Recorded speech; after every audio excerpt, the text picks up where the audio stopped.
another visitor. Stay a while. Stay forever.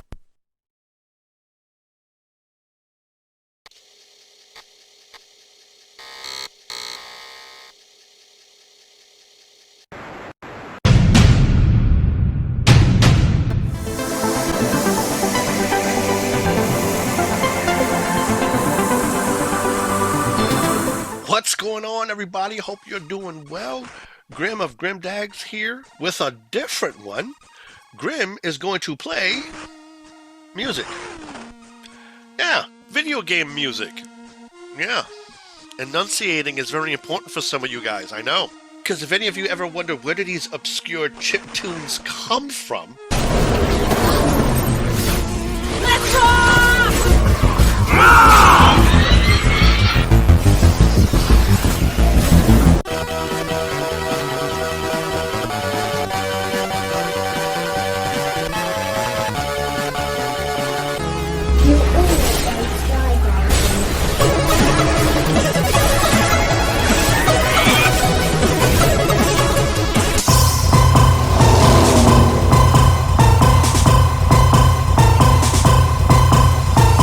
This is the video for you.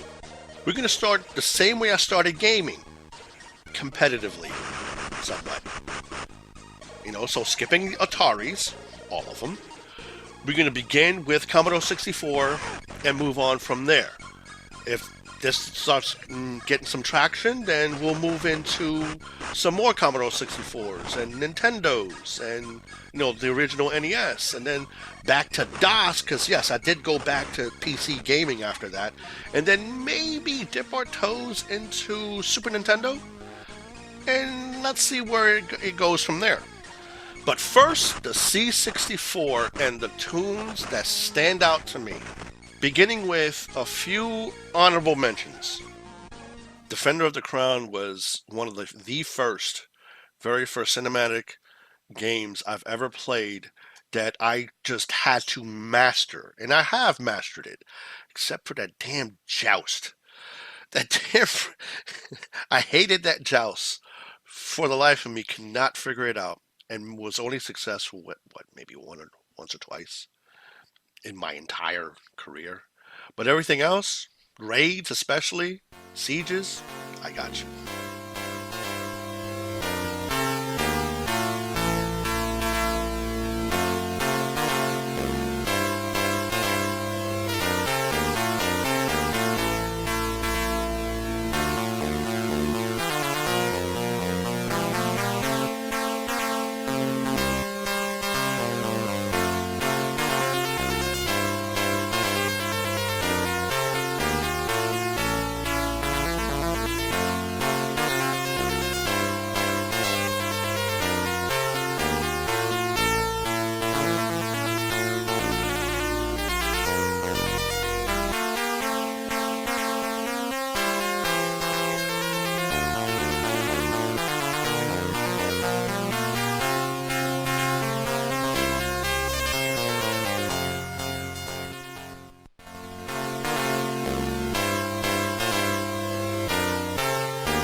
Times of Lore. Oh my god. This will take the absolute top spot if it wasn't for the fact that a certain track I came across related to this game that I discovered as the very first doc file.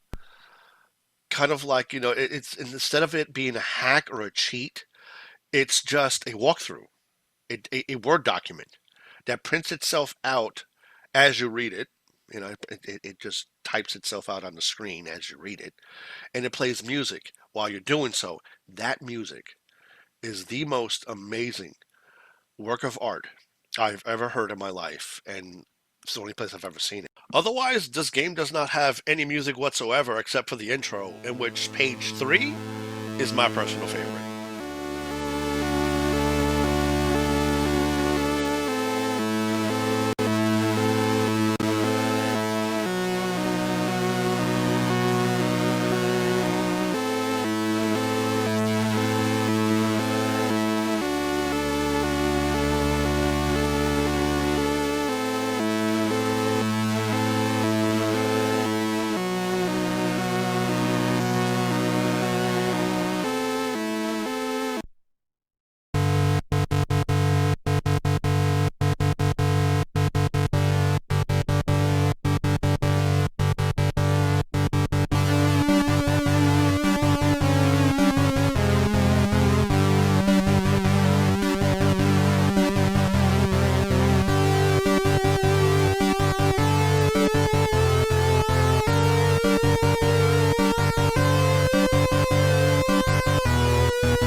other than the intro, like the game has no other musical cues whatsoever. It's like you pretty much play the entire game silent.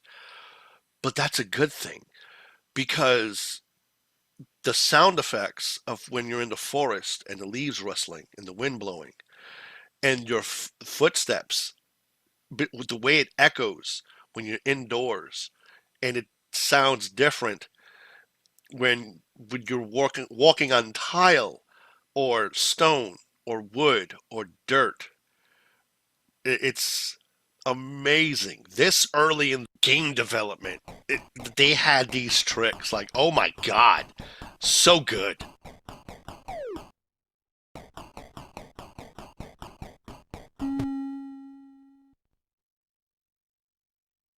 A few other games that took up a lot of my time, like entire summers, was Buck Rogers, because I love the show and I love the book series, like the young adult sci-fi novels, like, you know, and everything related to that, you know, that's in that same style. I loved it. But it wasn't until I woke up early one morning while eating my Cheerios and getting dressed to get ready to go to church. I just turned on the TV randomly, and right there in Channel 9 was this other Commodore 64 game that took up a lot of my time, especially at night, was Dragon Strike, which is an offshoot of Dragonlance, which is an offshoot of Heroes of the Lance, which is another offshoot of Advanced Dungeons and Dragons. Like, bruh! But, like, long story short, it is a dragon flying simulator. My guy, what more do I need to say? This thing has zero to little music in it whatsoever. But what else do you need? It's Top Gun with dragons. Like, a crystal ball was your radar. Like, you swoop in and attack flying citadels, armed to the teeth with dragon lances and flaming arrows and cannons and you name it. And you're fighting other dragons that spit acid and lightning and ice. And how is this not a modern day remake today? What? Oh my god. This was peak.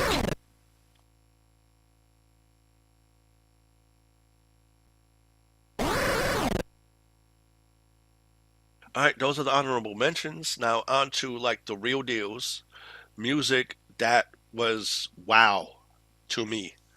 First one being Alien. Just listen.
Up next is Aliens, the sequel.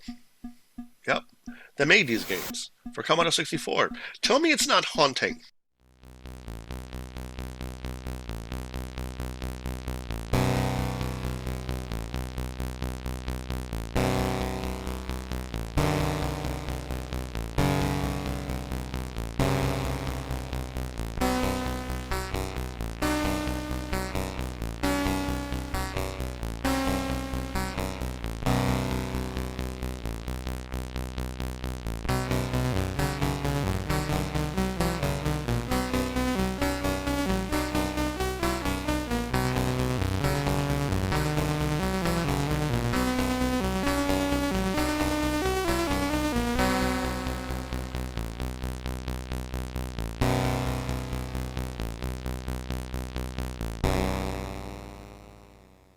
Next up is one that I know for a fact many of you never even heard of, even if you played Commodore 64 games. And so, boy, I dare any one of you to try to make sense out of Frankie Goes to Hollywood.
Like seriously, like this game seems normal enough. Like you're running around a normal looking neighborhood. Could be British, considering how like the backyards connect to one another, or that's just how they do things over there. But like, what even is this game? You have like a semen meter, a frickin' like candle meter, a health meter, and a Jesus meter. Like what even is this? And your quest is to do strange and obscure things to collect bits that make you more human. Like, okay. Like it just stood out so much to me that it's like, okay, nah, this has to be more to this game. And it gets even weirder later on, especially with the mini games. I swear to God. But, like, nah. Like, I dare any of y'all to make sense of this game. But it stood out, especially the theme, because, yes, it's Relax from the same band. And it won't be the first time this happens, especially with Commodore games. But, yeah. Enjoy my madness. Next up is Mad Magazine's very own Spy vs. Spy. Frickin' hilarious. You explore, you steal hidden secret items, and you beat the hell out of the opponent, whether it's another player or the computer himself, and set traps, which is like my favorite part.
many of you will find this next one familiar. It's one of the first tracks that lets you know that shit gets real when the beat changes. And it's a beat that many Conan fans should recognize. To my knowledge, it's the first game ever with a frickin' fatality that can be performed mid-fight. And this little gobshite can punt their frickin' heads across the screen? Nah, that shit's hilarious, bruh. Though, depending on your ears, it can be a bit grating towards the end, but this track definitely gets the blood pumping. I used it a bunch of times before. I grew up with it as Death Sword, but the rest of you should remember it as Barbarian.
is like the very first audio buff to the gamer, very similar to like Proof of a Hero it is to Monster Hunter. Not even playing.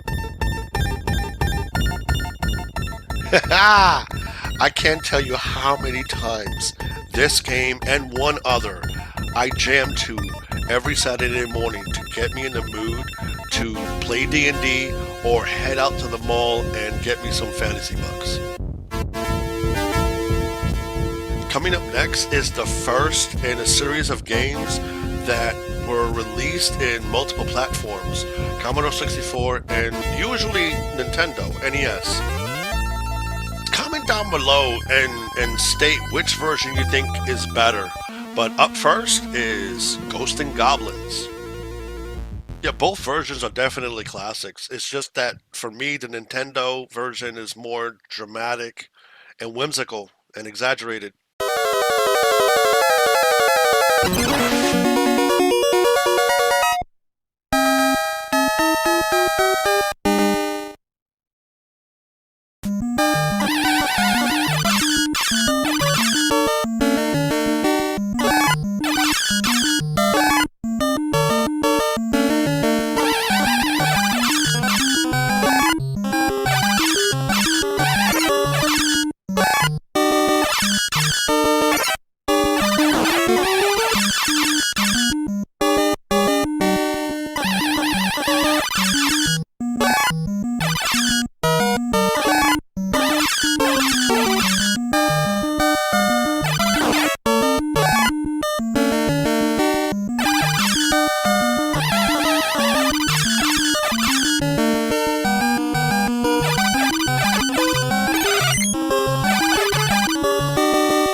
Now, the Commodore 64 version is more somber. It has a build-up, and I don't know. You tell me.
everybody's like, what is this heresy? What is this abomination? Grabbing their pitchforks and like, oh, burn the heretic. Like, dude, nah. Like, I'm not saying the NES version is not as good. No. The NES version is a better game. However, this one just sounds better to me. I don't know. Crucify me down below if you feel so strongly. I just think that the Commodore 64 version of the sound, the theme itself, it's just structured better. And granted, the original one is more iconic. I just prefer this one better. That's it. It's my video. I get say Commodore can have this one, especially since Nintendo is gonna probably take every single one in videos after this one, like hands down. Ironically, is that my feelings for like which theme I prefer, it swaps every now and then. So like, you know, that's comical to me. But what's coming up next, I am strongly, adamantly, am pro Commodore 64 because, oh my God, you're not going to convince me otherwise. Oh, damn. Up next, Maniac Mansion.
Now this is what Nintendo did.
I was obsessed with Maniac Mansion back in the day. Oh my God, you don't know. This was the original Until Dawn. Especially with all the different death scenes and all the different types of endings. And oh my God, this was good. I wanted to find out every single secret nook and cranny that this game had to offer. Like you play as Dave, and you have to select two of your friends. That's all you can convince is just two of your friends from an assorted cast of characters, each with their own skill set and weaknesses, to try to sneak in and save Dave's girlfriend from a mansion full of maniacs. Which harkens back to like 80s slasher flicks, aliens from outer space, like mind controlling parasites, like you name it. All with like, Scooby Doo, where are you sensibilities and humor and stuff. Like, oh God, especially the humor, which is like tongue in cheek and in some many cases like very adult. That was mostly lost in the Nintendo version. Because like Gone is the whole way nude statue. Gone is Edna's ceiling mirror in her bedroom. And Gone is for a good time call Edna, scrawled in like, the bathroom like tiles. And the heavy breathing that you get when you indeed do call Edna for a good time. But for whatever reason, Nintendo left in the hamster inside the microwave gag. Like, why? Why would you do this? Of all things to leave in, that's what you left in. But, like, you know what? Like, you take the remains and give it back to its owner and see what happens. It's freaking hilarious. You deserve it. 3 years later, Nintendo swoops in with a fresh, glossy coat of paint, gave everything awesome Charlie Brown graphics, but lost the plot, especially with the theme. Not for nothing, the Nintendo version started off like a banger. Like this was really gonna rock it, but then quickly devolved into like a symphony of bleeps and bloops that just drowned out what was intended to be there in the first place. It lost all senses of subtlety, of buildup that the intentional one gave, because the whole purpose is that it's still creepy. As funny as the game is, it's still creepy. And you lost all of that, all the subtlety, all the nuance with this hard rocking, like we're gonna have a party type thing. And yes, you can have a party with the game, but just not with the beat. It goes off a bit loud, and the very definition of less is more.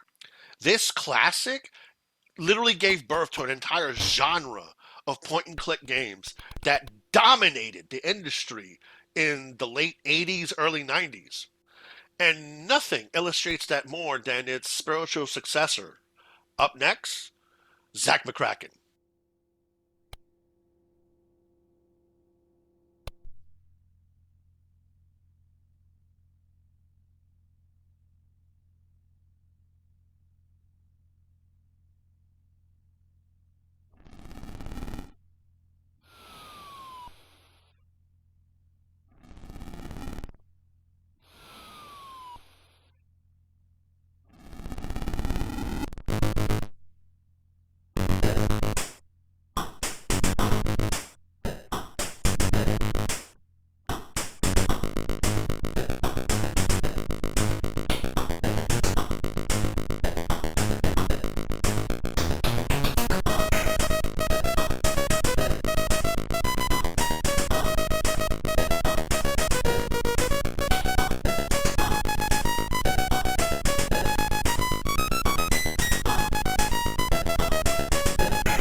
At over 4 times the size as Maniac Mansion, Zach McKraken came in and just solidified the definition of what a point and click game is supposed to be, especially with its zany, out-of-pocket humor that culminates into one of my favorite gaming franchises of all time, simply on the merits of its initial first entry. With a game theme that I love so much, it ranks up easily in my top 5 all-time favorite, greatest gaming themes ever.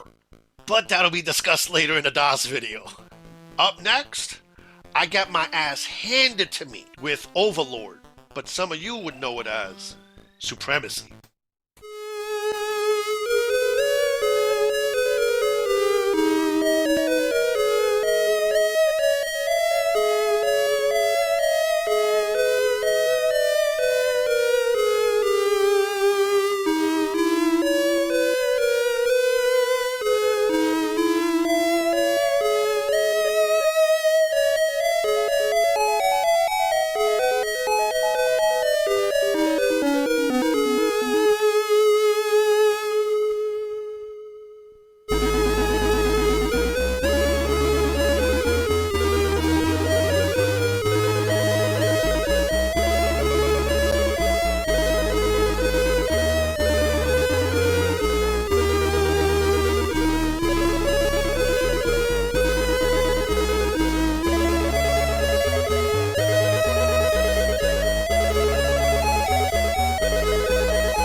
Supremacy is a classic and a masterpiece in galactic conquest. Man, is it a hard game. Like, I can beat the first of all, I can remember all these guys' names by heart. Like, we'll talk the monkey, Smine, the gray alien thing that looks like Frieza, Quart, the lizard bug Tyranid thing that's hard as all frickin' hell, and I think I've only beaten him once. And then there's Rorn. Yeah. He's basically Satan. Terraform planets, manage your colonies, develop new weaponry, arm your troops, and invade other enemy planets. And oh my god, is it in-depth and so addicting. But man, is it hard. And the theme is haunting as hell. I love it.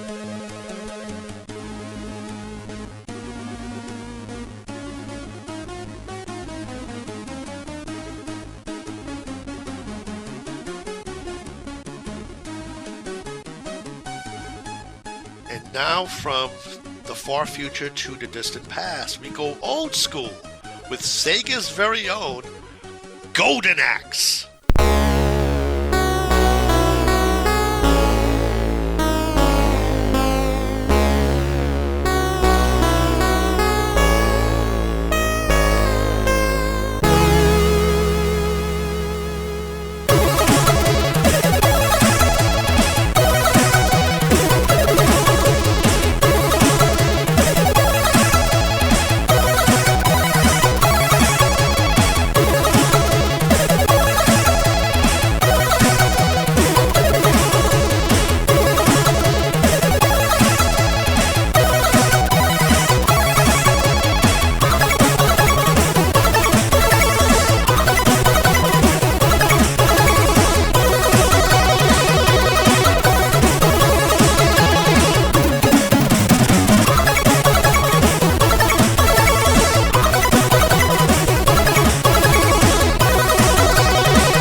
Was the other game that really got me in the mood to like rock some D&D and buy some freaking fantasy art books and adventure books.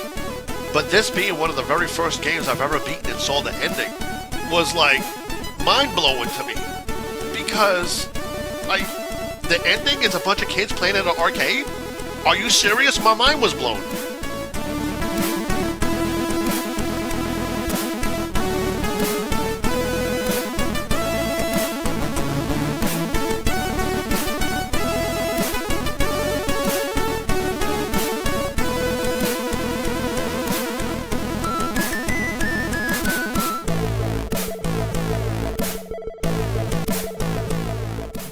It got me to go to the arcade, tell everybody what the ending was, and then like them look at me dead in the eye, like, you're bullshit, that's not true, that's whatever. And like, yo, dude, we sat there and took turns and made sure we beat that freaking game at the arcade so they could all see it for themselves. And was like, yo, see the characters jump out of the arcade into the real world in that version. Yo, being a kid, it's not like it used to be.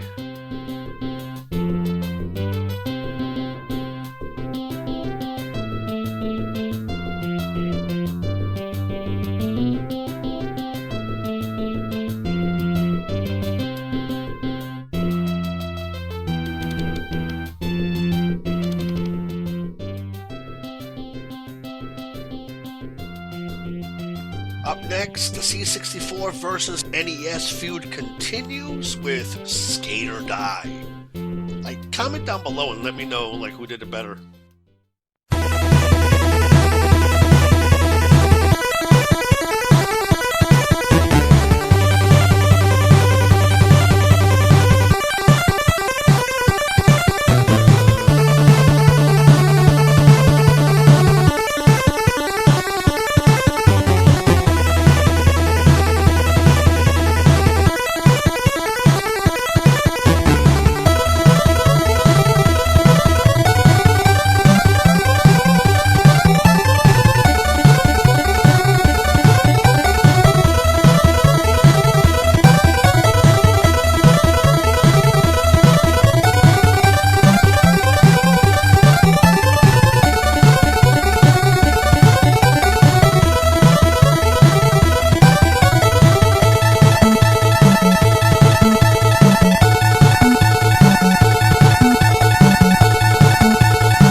And here's the C64.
Like, do I seriously need to explain myself?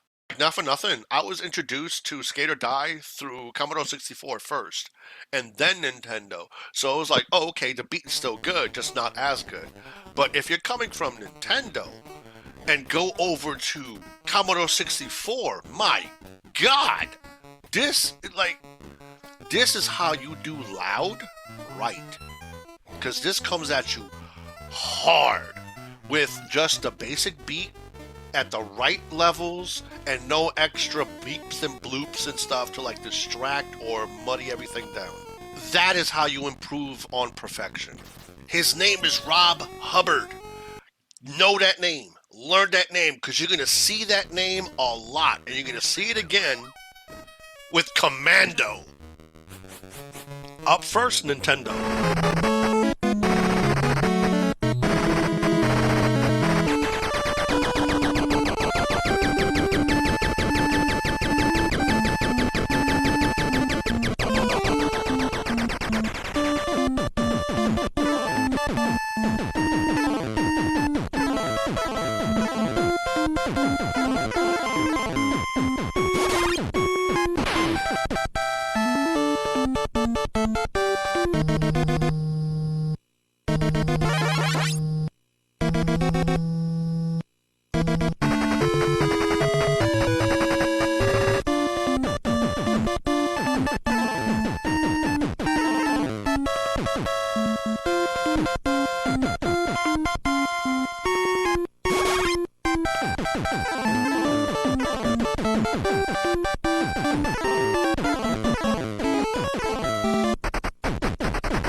Alright, Rob, do your thing.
Again, do I even need to explain myself? Like, dudes, like Skate or Die took it to a brand new level. Here, like, the actual beat is breaking. It is trying to die and it can't. It just keeps going. What insanity is this? Man! And you wonder what could possibly top this, in my opinion? Well, I realize now that I actually do have to talk a little bit about Atari. You know, just to relay some context on what's next. I played a lot of Miss Pac-Man because it was the only one that came with the system at the time, and regular Pac-Man was garbage for the system. And I began to notice that each of the levels started to look like character faces, like a chick with long arms and another one with goofy hair. But my favorite was the one that looked like Godzilla for obvious reasons. As my uncle's Atari library grew, I grew more attached and more drawn to more action-oriented games. One of them being Phoenix, and it floored me that it's not your average Space Invaders clone. They also had birds that exploded onto the screen, and at the very end, they actually had a frickin' boss that you had to beat. And I was like, yay, I beat it! Now shoot for the high score. It wasn't until Moon Patrol that came along, which also had a pretty sweet beat, by the way, especially for Atari, that I was like obsessed with a game. Like I just had to see what was around the corner, like what new pixels were there, like what new sprites, what new enemies, what new environments, what new developments came about. Like I was glued to the screen, but it was a freaking hard game, especially for a youngin'. Hard my ass, I immediately jumped into Millipede because Centipede was for pansies, apparently. Like, this was insane. Everything is coming at you, everything is moving, everything wants to eat you, and yet still managed to get so good that I was actually competitive with my uncle. Like, we traded high scores consistently. Here is where my competitive nature was born. I just had to get better. Had to be better, at least, than when I was yesterday.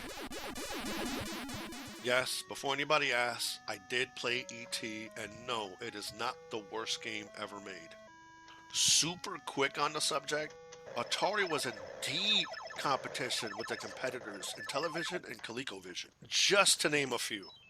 Atari was so desperate that when Spielberg came at them with an insane number just to use, like, the rights to make E.T., they said yes in a heartbeat, not even realizing what it meant. Yeah, you finally got something that ColecoVision and television don't have, but at the same time, not realizing that it's going to take everyone who owns an Atari system to purchase your game twice just to break even. Now, add on top of that how oversaturated, like, the industry was with games being everywhere. It literally caused the crash of, like, 83. Like, the video game crash, like, it was dead. It was dead up until Mario resurrected it, like, 2 years later. Because someone effed up the math! The game itself wasn't even terrible. Like, never mind the fact that they were only given 5 weeks. Legend has it that to make a game, so it'll be out by the time the movie hits theaters, that they still created a damn good freaking representation. Like E.T. for example has so many different abilities to summon Elliot, drive away like the baddies that bother him, search for parts for his phone so he can contact his ship and stuff, which all makes sense if you step on or use your abilities because you only have one freaking button.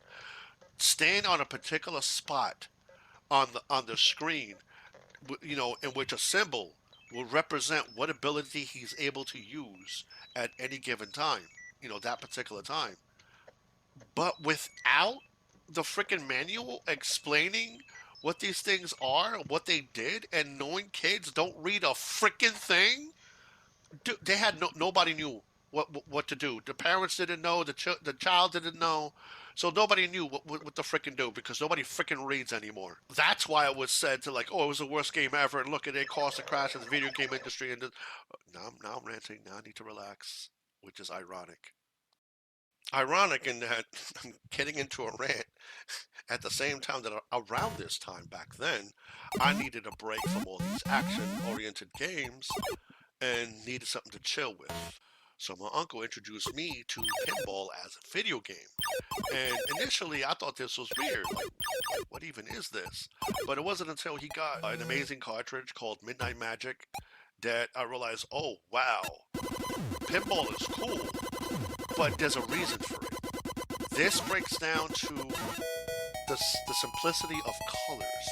Colors became a new level, a new opponent, a new challenge, a new something. Something as simple as a color swap just redefined everything. Like, what is the highest level? What color is the highest level? What color is the most difficult opponent? What color? Like, Legends started, like, just spreading in the schoolyard and stuff. Like, no, purple is the highest. No, it's not. It's orange. Like, no, it's not. It's white. Like, I got as high as pink once. Like, dude, it became amazing. I fell in love with a simple concept as that, simply because of how it was portrayed and how, like, easy, smooth, and relaxing it was. And it had no music to it whatsoever. Which is, it's coming full circle. It's getting to the point finally. What could possibly offer challenge but also be chill and relaxing at the same time? And ironically, it was just a driving game called Enduro. Here's why. It starts off very simply at first, like, you're in a racetrack or whatever, but as you progress, you start seeing weather effects like snow and slippery roads and whatnot. But that's just one aspect of it. Later, it gets darker and it becomes night. And the colors that represent twilight, similar colors that were introduced in Midnight Magic, that it just became my favorite part of the entire level. Like wow, like this is nice. And then it became full dark, in which only the lights were seeing, and the darkness made the cars more difficult to avoid. And then you start driving through a tunnel, which literally cuts your reaction time in half, on top of it being dark. And then, just like that, the sun comes up. It's a brand new day, brand new level. This, like, the original did not have any music whatsoever, but now add music to this. And some of you can already guess by now what the next game is going to be. Yep, it is OutRun.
love this jam.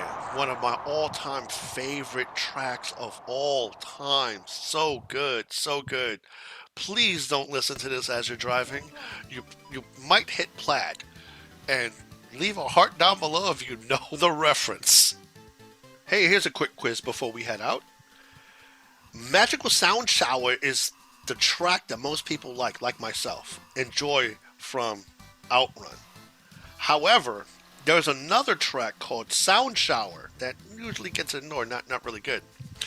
Believe it or not, the arcade has a third one. Do you know the name of that track?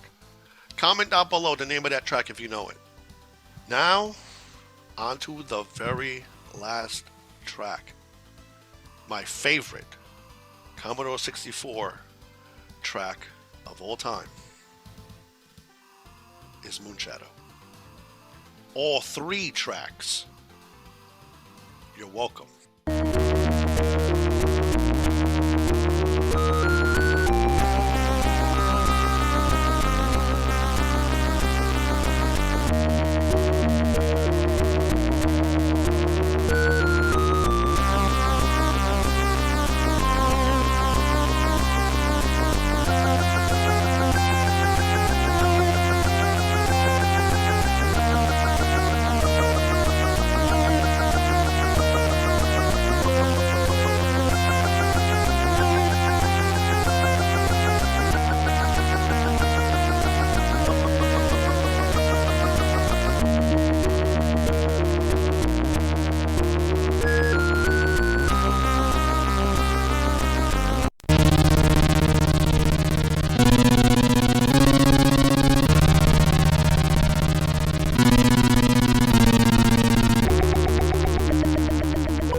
What is not to like about MoonShadow? The track is haunting. The entire aesthetic, the whole gameplay is mysterious. The presentation is otherworldly. For crying out loud, you don't have a health bar. You have a knife, a ceremonial blade that gets closer and closer to your heart the more damage you take. There's no timer. There's a moon that gets eclipsed the more time passes, and it's game over when it does. Any passion lost for D&D adventure games and the like just got reinvigorated. This is just the chef's kiss. Thank you so much for hanging out with this ancient gamer, walking down memory lane. I really appreciate it. Leave a like, comment, subscribe. Hope you're having a great one, and see you in the next one. Night, like, bye.